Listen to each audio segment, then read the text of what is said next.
ناس كتيرة جدا وانا اولهم بنحس احيانا ان مستوانا مش ثابت. مرات كتيرة احس اني واثق وانا بتكلم والفلو بتاعي سريع وقادر اتناقش في كذا موضوع وما عنديش اي مشكلة، وفترات تانية ممكن يكون هو نفس الشخص ده يلاقي نفسه مش عارف يكون جملة واحدة، بيبقى بطيء جدا في الكلام ويحس ان مستواه قليل. وممكن ما يكونش في فاصل كبير قوي بين المستويين، ممكن يوم تتكلم حلو اليوم اللي بعده تتكلم وحش. طب ايه اللي اتغير مع انه نفس الشخص، نفس المستوى اللغوي، نفس معدل المذاكرة والطرق اللي بيذاكر بيها؟ يبدأ يشك في نفسه، هل فعلا انا مستواي وحش؟ ويبدأ يحبط ويدخل في دوامة حزن ان اللغة صعبة وانا مش هقدر اكمل فيها. اللي حكيته ده عايزك تعرف يا صديقي انك مش لوحدك. 99% من اللي بيتعلموا اللغة حتى لو مستواهم عالي او مستواهم قليل بيمروا بنفس اللي حكيته ده بالظبط. وكالعادة انا هنا معاك مش بس بتكلم على طرق تعلم اللغة، انا هنا بتكلم معاك بدماغ راجل متعلم للغة بيمر بكل المشاعر والمشاكل اللي انت بتمر بيها، وبشارك معاك اسبابها والحلول اللي نقدر انا وانت نشتغل عليها ونوصل لمستوى احسن.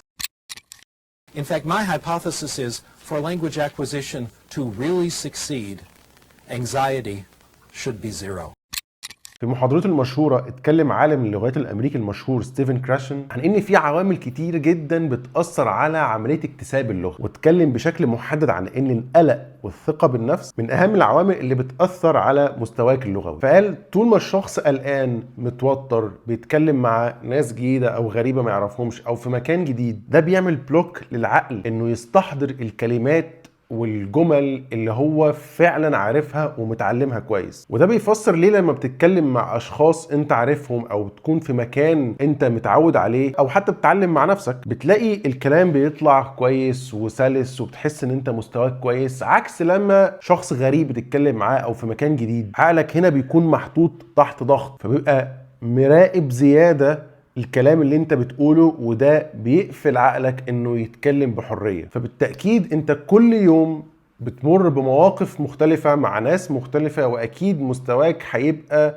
مختلف على حسب الشخص والمكان والموقف اللي انت فيه. كمان اتكلم عن الثقة بالنفس وازاي انا شخص عندي ثقة في نفسي ماليش علاقة باللي قدامي هيبص لي ازاي. ده بيأثر جدا على اللغة. معظم الناس لما بتيجي مثلا تتكلم قدام شخص فهي بتراقب نفسها ان هي مش عايزة تعمل غلطات، بيكون هاممها قوي صورتي قدام الشخص ده هيشوفني ازاي، بتكلم كويس ولا بعمل غلطات ولا قلت الجملة صح.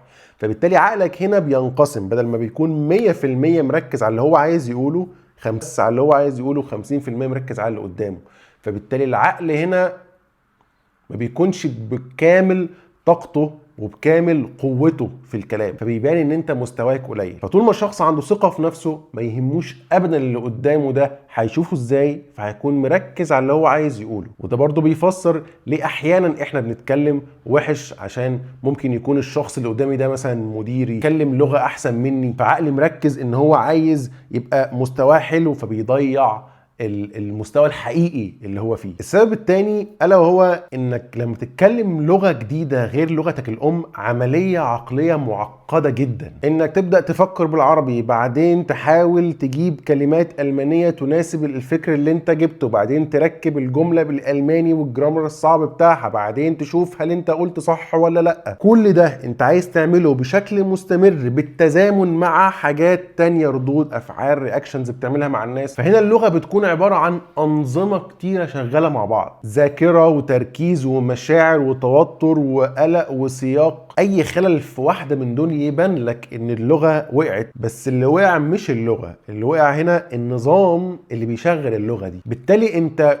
كل يوم مش هتبقى في حالة كل العناصر دي شغالة بشكل مناسب عشان تطلع لغة كويسة. بالتالي عدم ثبات اللغة شيء طبيعي جدا في ظل اختلاف الأيام والمواقف اللي احنا بنمر بيها. السبب الثالث ان وعيك الزايد ده هو اصلا دليل انك بتتطور، لانك في الاول كنت بتغلط وكان مستواك وحش وما كنتش واخد بالك اصلا، فما كانش عندك مشكلة مع ده وكنت متصالح مع نفسك. لما مستواك بدأ يعلى بدأت هنا تلاحظ الفرق، بدأت تلاحظ ان في اوقات بتكون فيها وحش واوقات بتكون فيها كويس، فبدأت تحس بعدم رضا وبقيت قاسي على نفسك وتقول انا مستوايا بقى وحش، انما في الحقيقة ان وعيك هو اللي زاد. الخلاصة اللي عايز اقولها ان احساسك بان مستواك بيقل وبيزيد مع الايام دي حاجة طبيعية جدا ومش دليل ضعف اطلاقا، ده دليل ان وعيك باللغة بقى يزيد وبقيت تدخل في مواقف حقيقية وتحتك باللغة بجد. المهم